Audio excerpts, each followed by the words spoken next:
It's Rich Harshaw here for our tactical marketing call, and I'm going to be talking today about one of my favorite topics, which is radio advertising. I cover this topic about every couple of years just to make sure that everybody is in the know. Now, as I started putting this together, I realized that I've got more material that than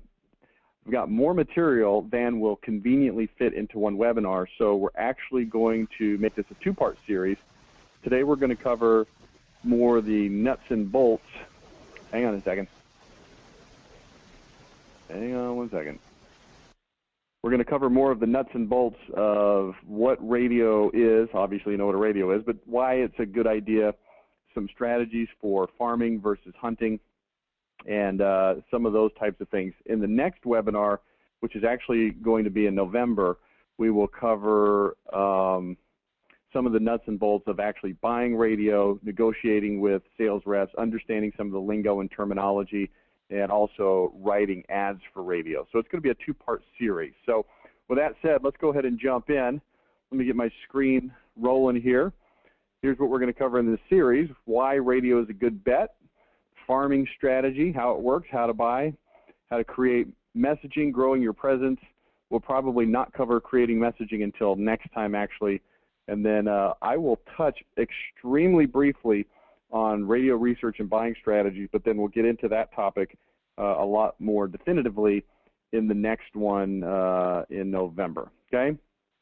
So by way of review, and there's going to be a little bit of review here, there's 3 powerful steps to marketing, and we're not going to talk about step 1, having something good to say, innovating your business, why should your prospects buy from you, making sure you've got an identity, all of the things that we talk about all the time. We have other webinars to talk about that in more detail. Also, saying it well, okay? But this is what we want to focus on: saying it off, or breaking through the clutter, helping John Smith realize that he wants and needs what you sell, and pounding him in a nice way so that when he's ready to buy, he does come to you. And we're going to talk about pounding in a nice way via the radio, okay? So this is where I really want to get into some things that are a little bit different than maybe we've talked about in the past, that represent some of the most recent thinking in the MYM world on this topic of not just advertising on the radio, but advertising in general. I want to talk about hunting versus farming, because this is where I think a lot of people get tripped up in their advertising. So hunting, if you go turning rocks looking for money, sometimes you might just find bugs, and this is what happens in the world of advertising. We get people that are marketing and advertising. Let's just talk radio for a minute, but it could be applicable to any kind of media, and they use a direct response type of an approach, which is, we've got something for sale, we're a good value, we're better than our competitors, so call us right now and buy from us. And the measurement of the success of the campaign is based strictly off of how many people called for the dollars spent, how many of those people converted, how much sales did you get now, what's the lifetime expected value of that customer, and we can do an ROI calculation. Problem, and where that breaks down, is in many, many cases, and certainly not all cases, but in many cases, the things that you're advertising may not be particularly needed at that particular moment. So let me give you an example. Let's say that you sell moving service. You're a mover, and you advertise on the radio. Well, you're not going to make somebody pick up the phone and call if they're not going to move. Nobody's going to hire a mover that's not currently moving. So the net effect of that scenario is that you're going to be planting seeds. But if you come in on a very short-term strategy, and we'll talk about all this in detail as we go through the webinar, but if you go on a short-term return on investment only, strictly direct response type of a mentality, you may not like the results. But the reality is it may be working, it's just going to take longer. So we'll get into this hunting versus farming, and I'm going to walk you through a hunting strategy and a farming strategy and show you the difference, okay? So to have this discussion, we really need to start back at the wall drug kind of a scenario. I know that most of you who are MYM Insider members are familiar with the wall drug scenario. And you know the story of driving down Interstate 90 towards Wall, South Dakota, and seeing all of these signs that look kind of like these, and kind of like these, and kind of like these, and they just keep going on, and they just keep going. And so this is my nicest wall drug sign photo. I think it's been digitally enhanced, but it is kind of a nice looking picture. But we'll stick here for just a minute. We talk about wall drug. Here's what we've got to understand. The wall drug story is meant to illustrate that if we hit people with a lot of different messages, our ratio of people that actually do business with us goes up. And this is something that's easy for people to understand. It doesn't require any special explanation. It's obvious that if you hit somebody with more messages, that you're more likely to get people to respond. Well, the problem with that is it doesn't really explain why does it get more people to respond. And to understand that, we've got to look into a little bit deeper philosophy. So let's do this. Why does wall drugging work? And again, these are things by way of review that we've talked about before, but I'm going to assume that even if you've heard me talk about these concepts 2 or 3 times, that a third or fourth time is still going to be beneficial to get you over this hump, particularly as it relates to radio advertising. So winning by forfeit, if you are on the radio, and again, this applies to anything. It could be mailings, newspaper, television, internet, whatever it is. But we're talking about radio today. If you're on the radio and your competitors are not, there's a good chance that you're going to win simply because you're the only option. Now, there's caveats to that, but that's a good general statement.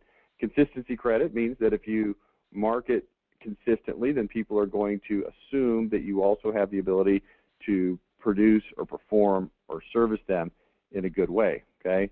And then this is the one that we want to really get into, accelerated discontentment. You can make the current situation seem worse and worse and offer a shoulder to cry on. Here's the key with this whole thing. If you start advertising on the radio, there's going to be an interesting situation, which is the majority of the people that you're talking to don't know who you are. Why? Well, because you just started. You're unfamiliar to them. So the likelihood of them choosing you, even in the event of a well-articulated, powerful, precise, passionate message, is going to be fairly low because of the relative lack of familiarity. So what we've got to do is continue to hit them, and we'll illustrate this with the graph, okay? So let's take a look at the accelerated discontentment graph one more time. This is extraordinarily important stuff, okay? So I'm going to walk you through this one more time, and I want you to pay very close attention. On the left-hand side, we've got the contentment level. It starts out down here towards the bottom where it says fine. Fine meaning, simply, I'm okay with my current situation. I don't feel the need to change or to buy or to purchase or to in any way, shape, or form improve my situation as it relates to whatever it is that you're selling. At the bottom, as you go down, the person is so happy with their situation, bliss, that they would never consider changing. Think about something that you own or have that you absolutely love that you would never consider changing. I just got the new iPhone 5 last Friday. And by the way, you didn't have to wait all day. You could just go down to the Apple store and buy one. But nevertheless, that's a great phone.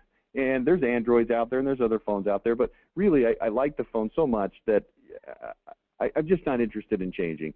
Not to mention the hassle with changing over and all that kind of stuff. But here's how this chart works. The bottom is bliss, and at the top is I've had it.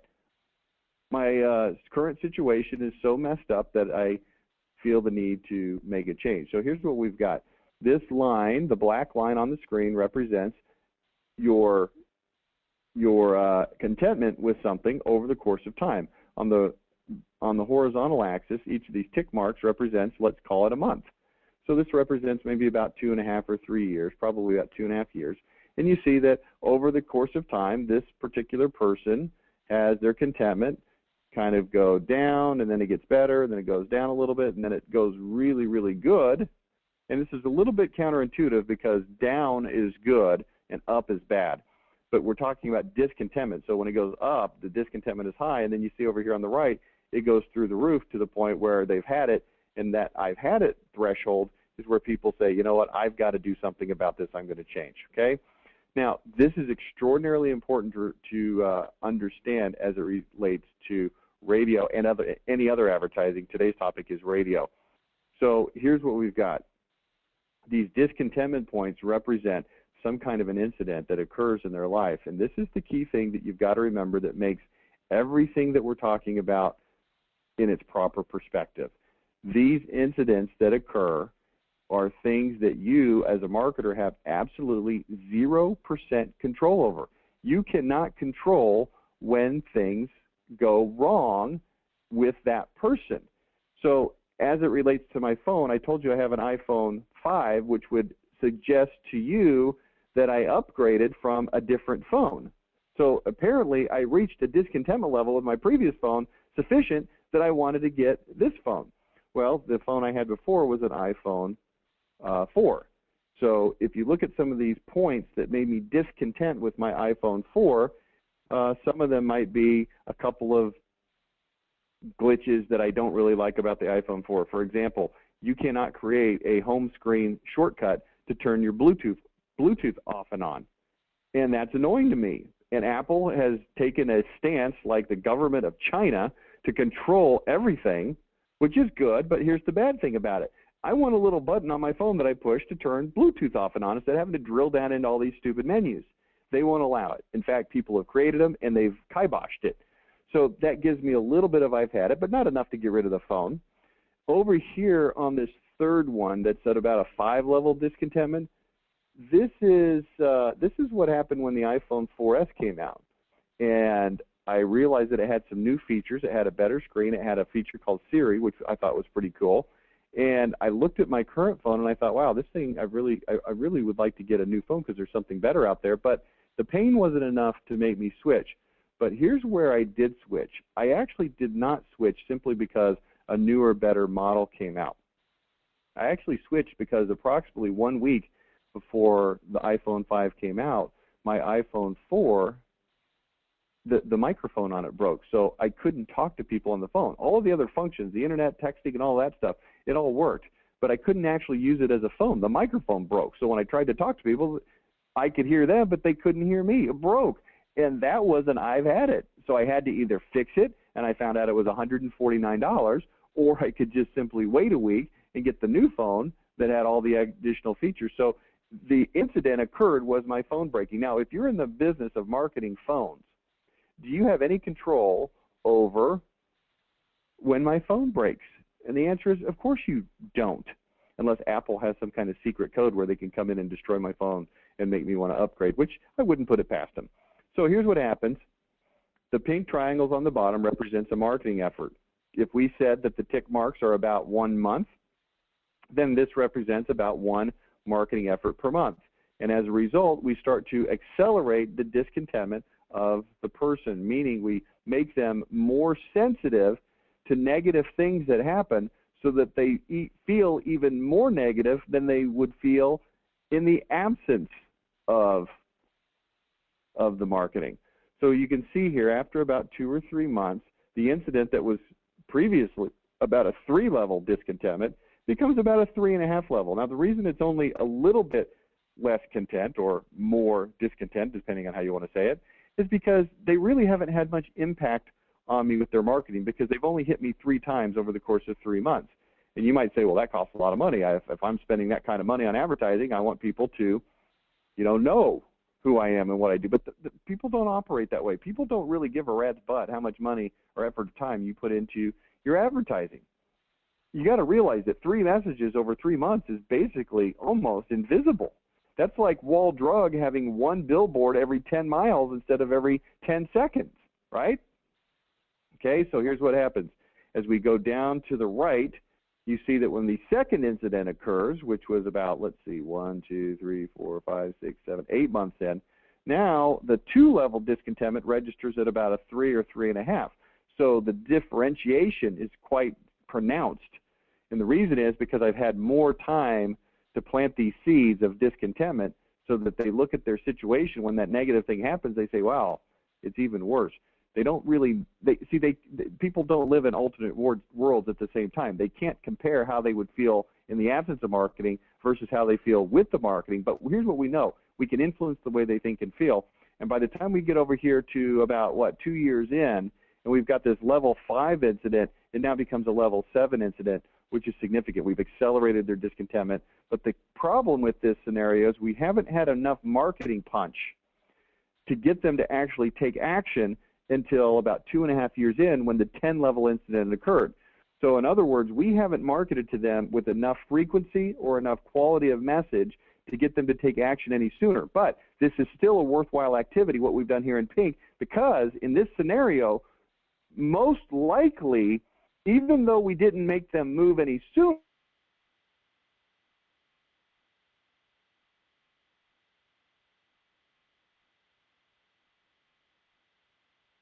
is and all of those kinds of wonderful things, so that when they have had it, when they do get to the level 10, they know that we're a viable option and we at least get a chance to sell, if not get the sale. Okay? Now we come in with green triangles, which represents much more frequent marketing. Now, I put those triangles in there as tightly as I could pack them and still have them show up as triangles. Now, this would be more of a radio type of a scenario over time with multiple messages, and I don't mean this to be literally 2 radio commercials per week. That's not the intention here. The intention is a lot of messages on a consistent basis. If this was direct mail, the green could represent 1 postcard per week. If it was TV or radio, the green might represent 3 commercials a day. So don't get bogged down on, well, how many triangles exactly are there? That's not the point. It's illustrative by nature. It's trying to illustrate that there's fewer messages with the pink and that there's substantially more messages a la wall drug with the green. Okay, are you with me? So here's what happens now. We see that the discontentment greatly accelerates. Even in the short span of just the first 3 or 4 months, the discontentment level goes from a 3, not to a 3.5, but to about a 5, because we've been planting seeds of discontentment, telling them that there's a better way, greener grass, a more robust option than what they're currently experiencing. And by the time we get to the second incident, and then particularly the third incident, we push them not just to choose us, but we choose them to actually move sooner. Notice on the green graph, the green line on the graph, they actually purchase about 6 to 8 months earlier than they would otherwise. And that's because we've had enough frequency and enough quality of messaging to get the job done. Okay, so this is accelerated discontentment. Now, let's assume that you came in with a radio campaign that had a very high frequency, but only existed for a short amount of time, say 1 month. What's going to happen? Well, very likely when the incident, by the way, how much control do you have over the incidences occurring? Oh, answer, none. When those incidences occur, you may not even be there. By the time the level 5 incident occurs, if you did it 18 months ago, they don't even remember you. You don't even become a viable option to choose because they don't know who you are. So the reality is we've got to do a couple of things. Number 1, we've got to be consistent. And number 2, we've got to have high frequency.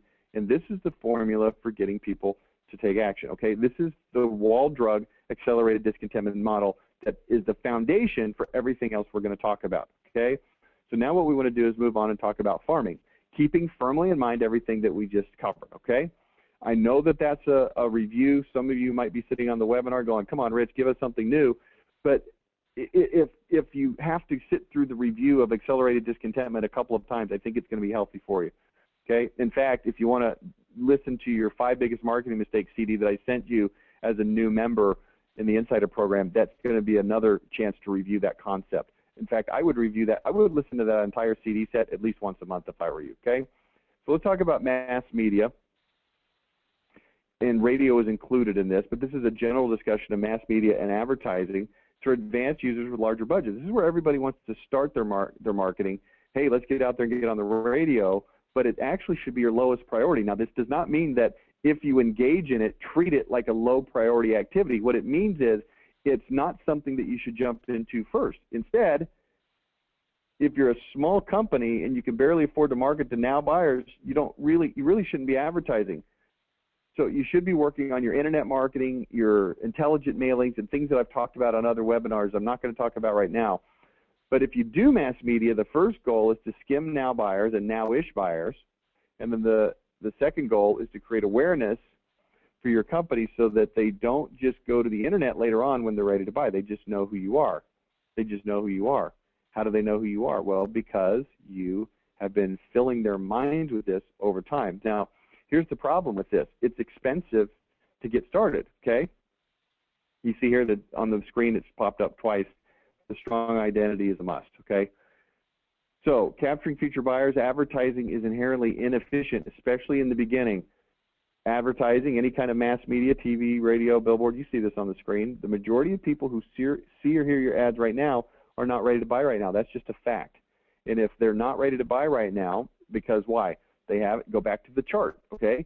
Because of lack of incident causing them to feel discontentment, then it's something that they're not going to take action on.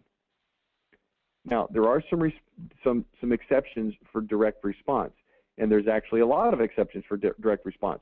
What I am not trying to tell you here is that direct response radio or other types of advertising cannot and will not work. Here's what I'm telling you. If you are a business that's going to be consistently servicing a marketplace over time, then it behooves you to treat your advertising as a farming activity, nurturing, cultivating, as opposed to a hunting activity, which is let me get as much business as I can right now. Here's what I just said. If you're going to be servicing a market over a long period of time consistently, then it behooves you to farm. Now, I can give you several examples of situations where direct response is a better option. And it also doesn't mean that you can't have a direct response type of an offer for an information offer if you're doing farming. You can. But what I'm trying to tell you is that if you own a home improvement company and you say, well, I'm going to go on the radio and I'm going to spend $3,000, and if I spend $3,000, I better get $30,000 worth of sales or it's not worth it, you're going to probably be disappointed. There's a lot of things working against you in that equation. I'll discuss them in more detail. But I'll give you some examples of where we do direct response on the radio, and it works great. I'm involved in a program, in a project where we offer insurance to people as an alternative to their retirement savings plan. So in other words, there's a type of insurance called Index Universal Life that is IRS approved as a viable alternative to your IRA or 401k or your pension plan. In other words, it has more advantages as a retirement savings vehicle than does those other vehicles that I just mentioned. It has tremendous tax benefits, and it also has tremendous risk management elements that make it really a no-brainer when compared to a 401k, an IRA, or a pension plan. Now, you probably don't know enough about that, and my purpose on this webinar is not to explain that to you, but suffice it to say, and just go with me on this premise, that it's a better deal. Well, we go on the radio all over the country, and we say things like, if you've got an IRA or 401k or a pension plan, and you think that's the best way to save for retirement, then you're flat out wrong. There's a better way. It's got lower taxes when you save, it's got lower taxes when you take the money, and it's got no taxes when you, well, it's not lower taxes, it's got zero taxes when you take the money out, it's got zero taxes when you transfer it to your heirs, and it takes the risk completely out. When the market tanked in 2008 and you lost your portfolio, with this alternative, you would not lose your portfolio. You would have a downside of 0% loss. You'd be fine. If you're interested in that, if that sounds like something you might want to take a look at, call for a free DVD. Here's our phone number. And that commercial works wonderfully. We get calls, we send out DVDs, and people go out and sell that product. So direct response can work. It does work. We've seen it work.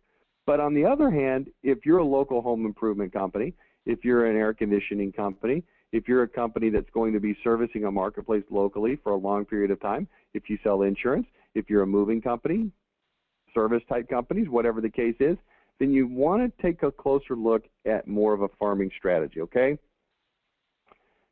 You want to spend as much money as you can on your website, your SEO, and your pay-per-click before you spend any money on advertising, then intelligent mailings. Again, I'm not going to cover that in detail here. If you have any money left over, spend it on advertising, okay? What to consider when choosing advertising vehicles. Number one, the ability to target your market And what this means is understanding who your market is specifically and going after them. So this is one of the reasons that we like radio. It's very easy to reach specific sets of demographic. If you look at the network news, okay, on TV, here's who watches the network news. Pretty much everybody. You say, well, I don't watch the network news. Well, it doesn't matter if you watch the news, because here's what we can do. We can look at the Nielsen ratings, and we can see that there's a huge number of people that are 35 to 44, from 45 to 54, from 55 to 64, and 65 plus. You say, well, I'm 18 and I don't watch the news. Okay, well, that's good to know, but here's the point. If I'm trying to reach people on the radio, I have a much better chance of targeting them via their demographics in terms of their gender, their age, their income level. People tend to group around types of talk or music radio. Okay, we'll talk about that more in just a second. What percentage of your demographic can be reached? Is there any exclusivity or competitive nature of the media? If you're going to be one of 17 on a given radio station or in a newspaper, you may want to consider not going there. Okay, so I'm kind of coming down in this funnel to saying strongly consider television or radio. Here's why. Out of all the media, these are the two that allow you to get an emotional appeal, and your identity is much easier to communicate. Now, that doesn't mean that we can't communicate via email or print or any other kind of non-television or radio. Here's what it does mean. When I'm on the radio, I have voice inflection, tone, and passion that I can communicate, same with television, that I cannot communicate in a print media as effectively. I can communicate it in print media, but not as effectively. So the emotional appeal becomes much stronger. Let's go to the next one. Goals for advertising. Number one, hit your targeted market, minimize your waste. Consistency of contacts to an individual. Okay, let's consider this and talk about this for a minute. Consistency of contacts to an individual. Now, here's the interesting thing about this. We just identified this entire category as what? Mass media. And now I'm telling you to talk to an individual. Well, here's what I'm trying to accomplish. Given a choice of talking to a ton of people once or a relatively few number of people a ton of times, I'm going to almost always choose talking to a relatively few number of people a ton of times, because I know, based on the accelerated discontentment model, I know that it's going to take time for me to get my message to sink in, and I also know that it's going to take time for what? It's going to take time for me to hit them with a message that coincides with one of those incidences in their life that is relative to whatever it is I happen to be selling, okay? So this is critical. I want to talk to people, and I want to develop a conversation with them. I can start to price condition, and I can start to make them feel like I'm not just some big institution like Coca-Cola, but I'm actually a company that cares about them, that has done everything in my power to make the experience of doing business with me as awesome as possible. Okay? Communication with passion, emotion, we talked about that. Ad writing with identity is a must. We're going to talk about that when we get to the second part of this in November. Okay? If you want to put together an offer for future buyers, you can do that. But remember this, you're really looking at future buyers in terms of 2013, 2014 sales and beyond. If you don't start to nurture them now, they will not be there later. I was talking to Al Banker of Al Banker Insurance. He's one of my longtime clients going all the way back to 2008, excuse me, not 2008, 1998. And I've worked with him off and on since then, not so much in the recent past. But I was talking to him in the last few months. And this guy does a ton of advertising on radio, and more so a ton of advertising on TV. And I asked him, I said, do you have any discernible influx of calls when your spots run on TV or radio? And he said, none, zero, nada, none, nothing. They get no discernible increase in calls when their ads run. And you say, well, that's a fail. It's not a fail. Understand, he's a bigger company that has a pretty large magnitude of scale of what he's doing. He's getting thousands of calls a day, and people are seeing his message farming, right? He's farming, And when people get to the point where they need insurance, they get a ticket, they get a bill in the mail for their old insurance that's higher, whatever the case is, they get a new car, they see his ad, they are already aware of him, they've seen him for 22 years, and they go, oh, I'm going to call Al Banker. Okay, you've got to start cultivating those sales now, though. You've got to start cultivating them now. If you don't start cultivating them now, if you spend all of your money on direct response and say, well, I've got to get a direct response right now, then you're forfeiting the serendipitous benefit of people being nurtured by your ongoing message, which is one of the reasons that I do not like direct mail. Now, I do like direct mail for a lot of reasons, okay? So here's what you didn't just hear me say. Wow, I hate direct mail. I don't hate direct mail. I love direct mail because it gives me a lot of pinpoint accuracy. It gives me a lot of things I can do. And in fact, I can put in place a wall-drugging, accelerated discontentment-oriented mailing campaign. But for shorter-term mailing campaigns, I really don't like them because they're by definition direct response.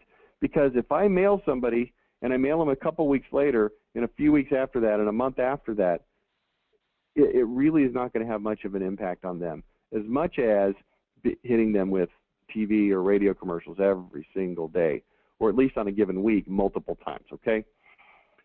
By the way, the statistics for radio and television, in case you're wondering, I don't have them in front of me. I probably should have looked them up for this webinar today.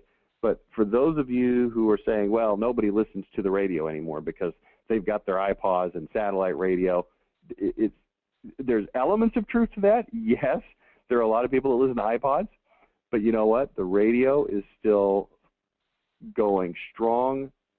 Something like 95% of all radio listening is terrestrial radio. In other words, regular radio, not internet radio, not satellite radio. And the majority of people in survey after survey after survey still listen to terrestrial radio primarily when they're driving. That's the main time people listen to it, when they drive. The secondary time they listen to it is when they're getting ready. Same thing goes for television, by the way. For all of the talk you hear about internet and how people are on the internet for X number of hours a day, the reality is it has not pulled people away from their TVs, almost none. The television watching is still at historic highs. And you say, well, how are people doing all of this stuff? Well, there's a couple of ways. Number one, they didn't go from TV and exchanging that time for phone and computer screens. What they've done is they've added time for computer screens in addition to what they're doing on TV, and also the phenomenon of multi-screen viewing is very strong, where you're watching TV and fooling with your phone or doing something on your laptop. So TV is still strong. Radio is still strong. For all of you who feel like those things are going away, they're not strong, we're not even close. This is not like a discussion on the Yellow Pages where we could basically say, yeah, the Yellow Pages is very niche-y and it kind of sucks. Not so with radio, not so with television. It's still going very, very strong, okay? So expectations for advertising. This is kind of a downer right here. Get ready to get kind of punched in the gut a little bit. Number one, don't even try it unless you've exhausted your dollars on now buyers and current contacts. I've already mentioned that. At first, expect to spend in the neighborhood of 25 to 35% of sales on advertising. Now, this is a very broad number, and this could wildly vary depending on who you are and what you sell and how much you're known in the marketplace already, what industry you're in, and everything else. But here's what I'm trying to communicate, a broad principle that says this. When you first jump into radio or into TV, you're going to experience low rates of return for all of the accelerated discontentment reasons that I just mentioned, okay? Hopefully that graph makes it obvious why it's not going to be an immediate smash hit. Are there exceptions for direct response? Yes, I've already covered them. Now I'm talking about the broader topic of non-direct response environments, okay? Over time, as they become conditioned to you, you'll start to pull more and more leads, and leads costs will start to drop. This is how the big get bigger and the small stay small. I'm going to encourage you to think through the following question as it relates to your business, okay? And this is assuming that you have a business that advertising and marketing is relevant to, which I'm assuming you do, or else why would you be on this dumb webinar? So here's the question. Where do you want to take this thing? Do you want to be a big company? Do you want to just stay at your current size? If you're smaller, do you have interest in growing? Do you feel like you have the capacity mentally, physically, emotionally, attention-wise to grow bigger? And the reason I'm posing these questions to you are because the following. To really maximize economies of scale, you've got to go this route that I'm talking about right now.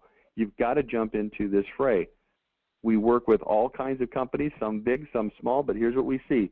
The bigger companies, and let's talk specifically about service companies, movers, air conditioner guys, plumbers. Let's talk about home improvement guys, windows and stuff like this, electric companies. Here's what we see consistently. The ones that focus on direct response only tend to stay small because they don't make the farming investment into things that are going to work for them later. Their only concern is turning over a rock that will give them immediate business. I'm not saying it's wrong. I'm saying it is what it is, and that if you continue on that path, there's going to only be so much stuff that you're going to find under rocks, okay? You've got to get into this farming mentality. And as you do, you'll get bigger and bigger and bigger, and your competitors will stay the same size, which is small, okay?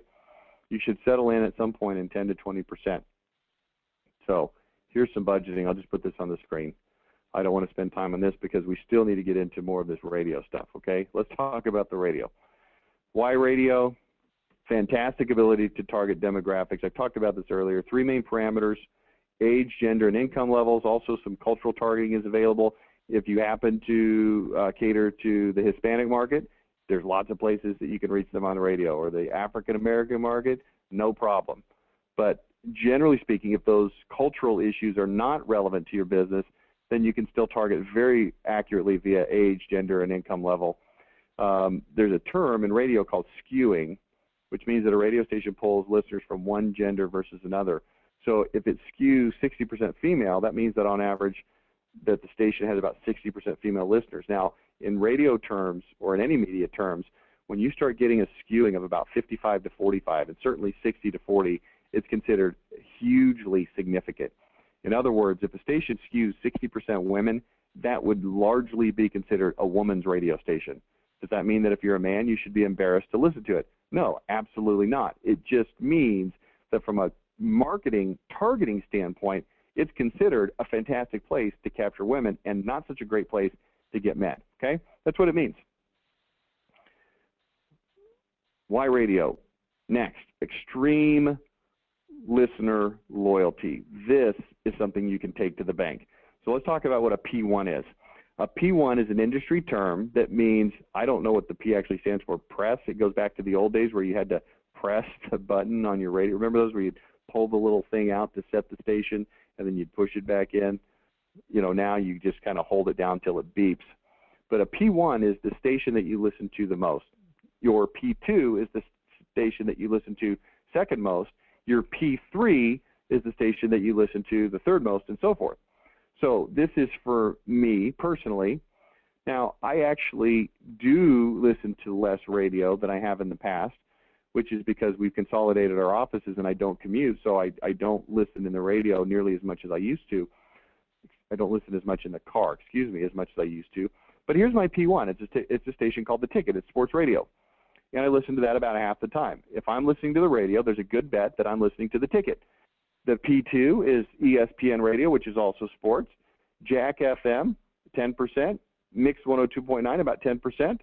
And then classic rock, or what's called Lone Star Classic Rock, I listen to about 4% of the time. And News Talk or Radio Disney, probably about 1% of the time. I just don't listen to those very often. It's very situation specific. If my kids are in the car and they want to listen to Radio Disney, my kids are now even getting old enough they don't really listen to that station that much anymore. So I might even just say, 106.1. News Talk, if there's some particular issue that comes up, I might listen to it. Now, the idea here is not to give you an idea of what my preferences are, only to point out that everybody has their preferences. They may change and evolve over time, but everybody's got their preferences. And this is important to know, not because, well, here's why it's important to know. If you advertise on this station, The Ticket, the people that listen to that station are going to be very loyal to it. Now, you might find somebody that their P3 is the ticket, but there's going to be a huge number of people that their P1 is that station, and they're going to listen to that station as their go-to station. And here's what's fantastic about that.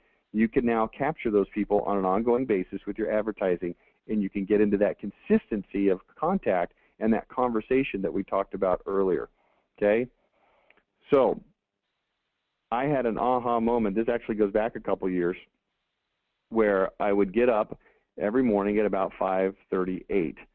Now, I've actually changed my schedule since then, but I got up at 5:38 for a very specific reason.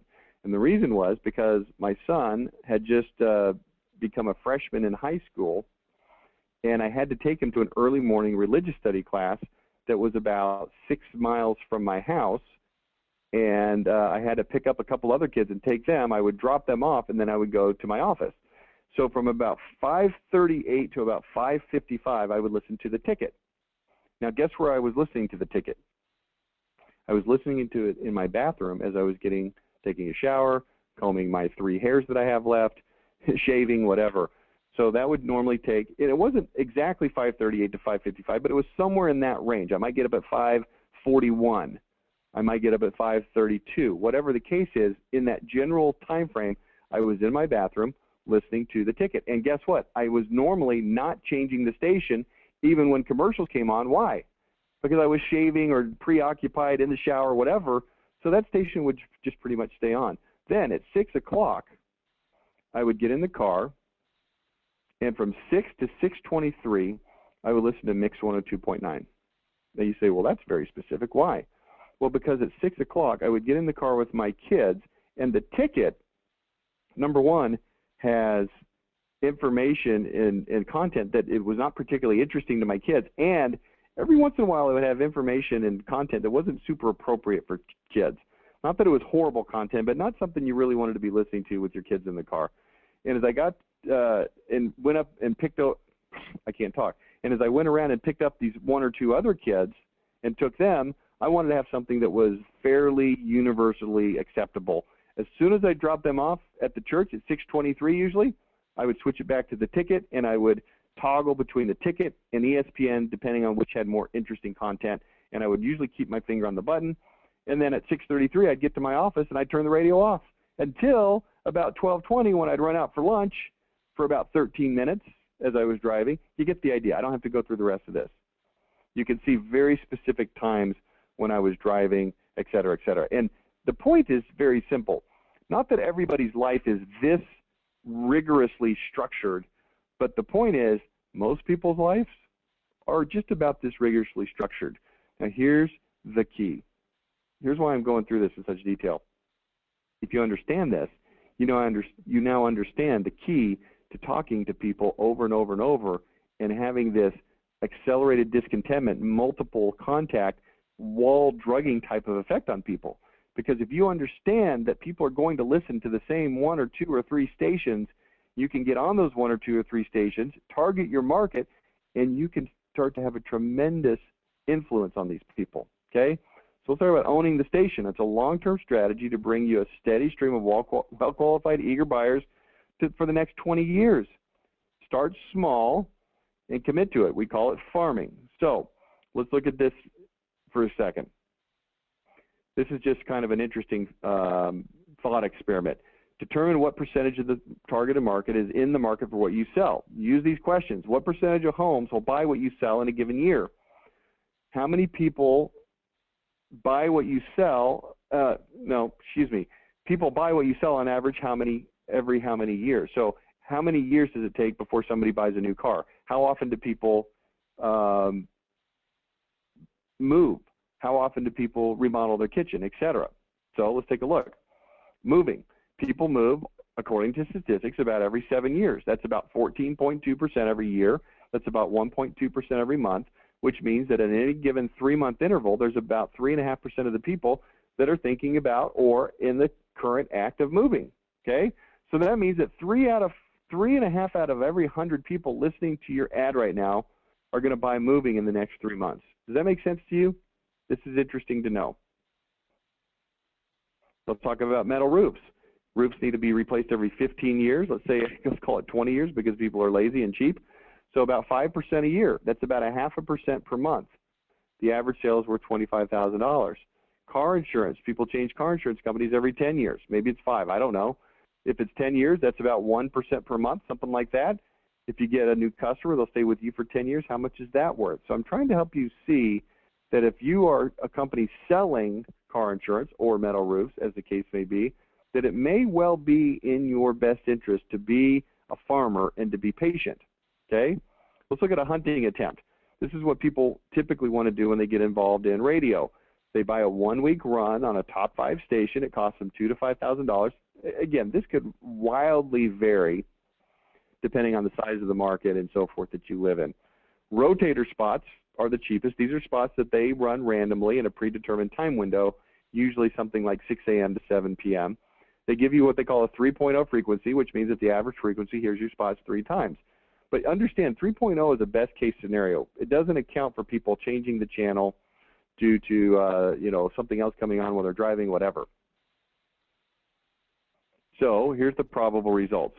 Most people who see your ad won't need what you sell, okay? Your reticular activator is working against you because they don't have what you sell in their current reticular activator. Most people who do your ad will never have heard of you before, so only the most urgent buyers who need what you sell and hear what you're talking about might call. You'll hit some future buyers with your ad, but a week from now when you quit, those guys are all going to forget, okay? So here's what happens. You have an opportunity to sell to a very, very minute amount of people. They don't know who you are. They're not very likely to respond because of lack of familiarity and lack of need of what you sell. So it's not going to really work that well in most cases. Again, are there strategies in situations where direct response works? Of course there are, but that's not what I'm talking about right now. Now let's talk about farming by way of contrast. Okay? Create a budget of $1,000 to $3,000 a month. Now that is absolutely arbitrary. If you're a lot bigger company, let's say you're a $50 million company, well, you probably can afford to spend a lot more money than $1,000 to $3,000 a month. I'm going on the assumption that you're a smaller company trying to grow and figure out how to do this. If you're a bigger company, well, then just allocate the dollars and start. You don't even really need to think about it. You just need to do it. If you're a smaller company, I'm going to ask you to allocate a small portion of your budget. And even if you're a bigger company, make sure it's a small portion of your budget, okay? Commit to the budget for 6 to 12 months. 6 to 12 months. I'm going to recommend 12 months, okay?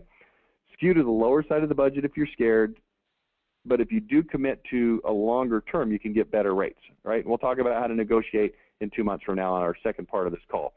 Go to a lower rated station that reaches your demo, okay? This scares people off. Well, I want to go to the highest rated station. Well, you don't always have to go to the highest rated station. Higher rated stations have a limited amount of inventory. They tend to have more companies trying to buy them, so their rates tend to be more expensive, not just on a per spot basis, but on what I consider to be the most reliable way to compare stations, which is a cost per thousand. You might hear this as a CPM. CP, cost per M, 1,000. Roman numeral for 1,000 is M. CPM. Write that down. CPM. If you go to a lower rated station, remember, people are listening to that station because they like it. People don't always just listen to the most popular station. They're going to listen to stations because they like it, okay? Now, I'll show you how to find stations a little bit later on the next call. But here's what you need to know. There's going to be a lot of situations where lower rated stations will be disproportionately inexpensive. That's a mouthful. Disproportionately inexpensive. In other words, Station A might have a 5 rating and spots are $300. Station B might have a 1 rating and spots are $40 each. Let me state that differently. Station A might reach 5,000 people and cost $300. So let's do the cost per thousand. If I've got a station that reaches 5,000 people and costs $300, that's $16.67 per thousand. Okay? It costs me $16 to reach, no, it's more than that. It's 300 divided by 5. It's $60 per thousand. Okay? On this other one, let's say it only reaches 1,000 people, Station B, Well, I got 1,000 people divided by, well, 40. It's $40, okay? $40. What would you rather pay? $40 to reach 1,000 people or $60 to reach 1,000 people? Which would you prefer? Well, if the target markets, if the people listening are the same caliber and quality of people, here's what you can't assume. You can't assume that if somebody chooses to listen to a lower rated station instead of a higher rated station of similar nature, that they're a lower quality person. They just prefer that station. I mean, think about it this way. If Minute Maid is the top brand of orange juice and Nature's Best is second, does that make you a lower quality person if you like the second rated brand? Of course it doesn't. Think of radio stations as brands. That's all they are. And some people prefer one brand over the other. Okay? That's all I'm trying to say here. And very frequently you will find that the lower rated stations still have consistent listenerships, but they're going to be cheaper. Is that always true 100% of the time? No. Is it frequently true? Yes. Okay? We'll talk more about that in the next call. Here's what I would encourage you to do. Buy as many spots as you can afford in a 30 or 60 or 120 minute window. Same exact window every single day, weekdays only. Here's why weekdays only. Because weekends are a total wild card when it comes to radio and TV for that matter. People's routines go out the window. If somebody listens to the radio every morning at 5:38, I can guarantee you that guy's not getting out of bed at 5:30 on Saturday morning. He's just not, because it's his day off. And if you think, well, you know, some people work on Saturdays, it's not true. Some people do work on Saturdays, but they're not. It's not enough to warrant a discussion about it. Okay, people's schedules go completely berserk as it relates to listening to radio and watching TV on weekends. Okay, so we want weekdays only, and we want the exact same window. Maybe we get a window from 6 a.m. to 8 a.m. or from 5:30 a.m. to 6:30 a.m. Okay, that's how we want to. That's how we want to roll with this. If your budget allows for more than 3 spots in that 30-minute window, then expand the window to 45 minutes or 60 minutes, and just kind of play with these numbers. Maybe you can get 3 spots in 45 minutes or 3 spots in 60 minutes. Some stations won't let you buy 3 spots in 30 minutes. Okay, here's what I found. Lower-rated stations are probably more willing to accommodate this request because they're more flexible, because they need your business more. And there's just a note there to use aim and flame negotiation tactics. I won't go into details on that other than to say take a check pre-written out to the station in front of them, and if they say that they won't do what you want them to do, take the check out and burn it, and it will have a very dramatic effect on them. Okay? What kind of ad should you run? Well, there's different kinds of voices. You can do a pre-recorded narrator. The owner of the company can do the spots. You can have radio personalities or DJs do the spots. You can do live DJ spots. You've probably heard these where the DJ actually reads it on the air. Those are actually kind of good sometimes because, number one, they'll frequently go longer than 60 seconds, so you get a little bit of free time. And there's also, of course, the familiarity and the trust that they have in that personality that the listener is familiar with. And they can, a lot of times, depending on the personality, they can play it up and make it, you know, interesting or funny or something like that. So there's some validity to that. Testimonials from customers, that might be something you want to look at. Celebrities, personalities, call-in type spots. Rodney Anderson does this for his mortgage company here locally in Dallas.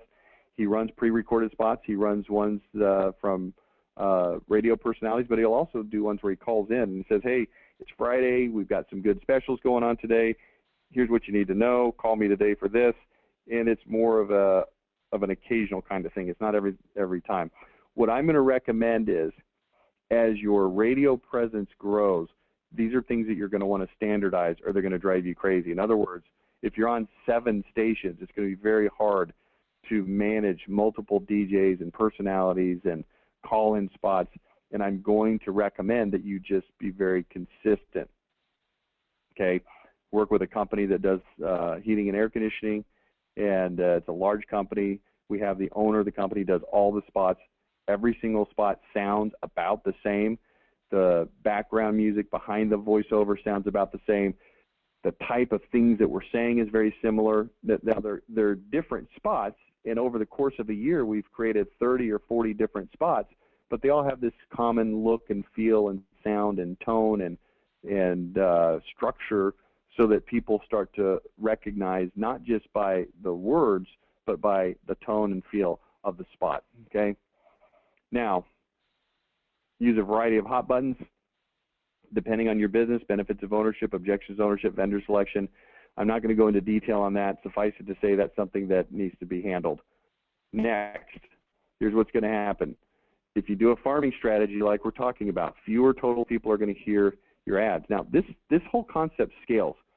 I'll give you an example. When we went to buy radio for this large air conditioning company last year, we had a certain amount of budget. The amount of budget was big enough to be spread over anywhere. They're in two different markets. In one of the particular markets, we had enough budget to go to anywhere between 3 to 6 stations, okay?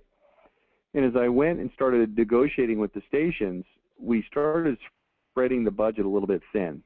And I made a decision, you know what, we're going to completely forego 2 of these stations, and we're going to consolidate all of the money onto 3 stations, and we're going to have a very strong presence on these 3 stations so that it's going to be unmistakable with those listeners that this is a company. They're going to know who they are. They're going to know, you know, all of the value proposition, and it's going to be a very strong buy, okay?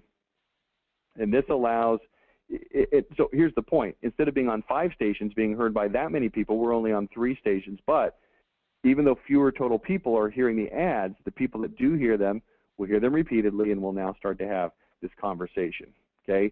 You start to override the reticular activator by sheer volume. After a while, the reticular activator becomes your familiar friend. I don't want to go into detail on that. So let's run some numbers. Let's assume there's 2,000 people who listen regularly during your 30-minute segment. How many of them need what you sell right now? What percentage of them need what you sell in the next 6 months? By the time 1 month has passed, a majority of those people will recognize your name. By the time 3 months pass, a majority of them will know why you're the best option. By the time a year has passed, they're going to know exactly who you are because they're going to have heard you so much. Out of those 2,000 listeners during 6 months, 7% will be moving. That's about 140. About 50 will replace their roof. 25 will replace their windows. 200 will buy a new TV. 400 will buy a new car. 100 will go to the dentist. 25 of them will get divorced. 25 are going to get LASIK. Now, I'm not trying to tell you that these are the exact numbers. You do your own numbers for your own industry. I don't know what your numbers are, and I don't really care what your numbers are other than to say, let's try to figure out what your numbers are, because this is a revealing exercise. If you know that you're a divorce lawyer and 25 people are going to get divorced out of 2,000 during the next 6 months, that's pretty interesting. And it's very possible that you can get them to come to you. Think about accelerated discontentment when it comes to divorce. You know, these things build up over a long period of time, and the discontentment with the spouse is, you know, ever present. And if you're starting to talk about divorce and you're an attorney and you can protect the rights and the kids and all these things, then you're going to start to steer people to you. But if they only hear you once or for a week, you're going to miss out. You see how that works? Okay? Same thing goes with all of these categories on here. Not trying to, you know, be morbid or creepy talking about divorce, but, you know, it's on there. It's real life, okay? Is it worth $6,000 to $30,000 to have a personal conversation with these people every day for 6 full months? I want you to just really carefully think about that question. Is it worth $6,000 to $30,000? And where did I come up with the number $6,000 to $30,000? Well, I got 6 months, and I've got $1,000 to $5,000 a month on this station. So if I spent $3,000 a month, I spent $18,000 a month. Is it worth $18,000 to talk to 50 people who are going to replace their roof during those 6 months? Well, if your numbers are we want to get $180,000 of sales, and that's roughly 6 roofs, I've got to get 6 out of those 50 to come buy a roof from me, a metal roof. Do I feel good about that number? I don't feel particularly good about that number because I know that out of the 50 people that replace their roof, only a small minority are going to get a metal roof, even if I accelerate their discontentment for asphalt roofs. But am I planting seeds that can be nurtured for 2013, 2014, 2015 sales? Probably so. Okay? Just think about this stuff. If you continue to do this perpetually, you'll start getting far more calls from people who did not just hear your ad, than from people who did just hear your ad. This is, now, let's make this clear. This is going to make lead tracking very difficult for you, because you're going to start, don't you love it when people call and you say, how'd you hear about me? And they say, oh, I saw you in the Valpak. Great. And you put a little tick mark by Valpak. This is going to get very hazy and very murky very quickly. A lot of people are going to hear you on the radio and they're going to recall your name, but they're not really, they're going to look you up on the internet. And when you say, well, how did you find out about me? They're going to say, well, I Googled you. Now, Google just got credit for your radio lead. And you say, well, I'll just ask them a very detailed question. You know, I don't know that you really need to do that. At some point, you've got to look at your business and say, we're going to measure what we can, and our biggest measure is going to be the overall health of the business. Now, here's what you've got to be willing to do. You've got to be able to invest. Think about farming in a very literal sense. You take seeds that cost a little bit of money and you put them into the ground, knowing that for the next X number of months, the seeds are going to be, as it relates to feeding your family, absolutely what? Worthless. Not only are they going to be worthless, they're actually going to be a big pain in the butt, because not only can you not eat them because they're in the ground, you have to nurture them and take time and effort and attention to make that happen. I'm telling you to grab some seed capital, $1,000 to $3,000 a month, $1,000 to $5,000 a month, and plant it in the ground with the expectation that it's going to produce later. Are you with me? Okay? You're cultivating business now, you'll harvest next year, and the year after that, and after that, you've created what we call a farm, okay? So I think this is where we're going to end up today. Let me just show you this little graphic here. Remember, you can easily run the pump with one little finger once it starts flowing, and this is from just the common knowledge of how a pump works. If you start pumping on that thing trying to get the water to come out, it's very difficult. You have to put all your energy on that bar. And if you stop pumping the well right before the water gets to the top, all the water goes back down into the well. But if you can persist with it long enough to get the water to come out of the pump, then I don't know what the physical principle is that allows that water to continue to flow, and it's very easy to manage that pump at that point, okay? And that's really what we're going after here. So just a couple of notes and then we'll be done. Number one, make sure you have an easy to remember phone number and your URL is easy and it's on every ad. Make frequent information offers. Make sure you have a good hopper system to nurture future buyers. Here's the key thing. Don't chicken out after 2 months. That's like putting your seeds in the ground, watering them and nurturing them, and then after 2 months saying, screw this. Don't do that.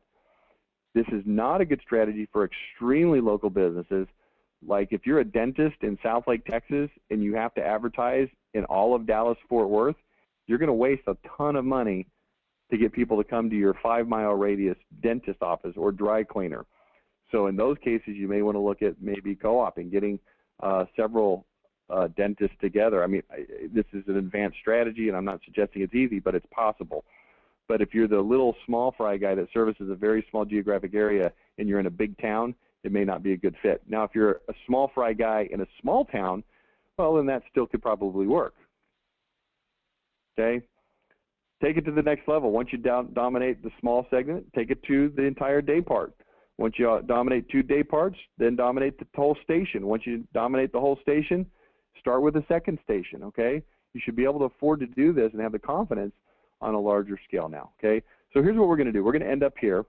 I will take any questions you have. If anybody has a question, either raise your hand on the console or feel free to type in a question on the question panel, and I will take your question. Otherwise, we will be finished. So let me see if I got any questions. So far, none. So far, none. We got a lot of people on the call today. Any questions on this? I'd be happy to take your questions. I'll give you just a few seconds to think and to formulate.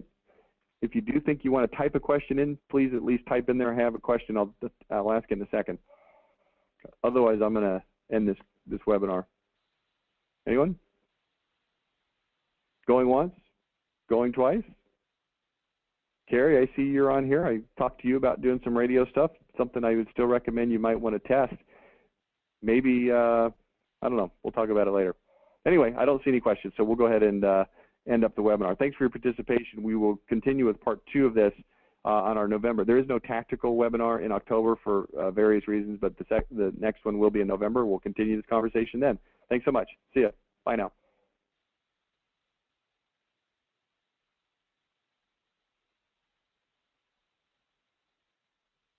The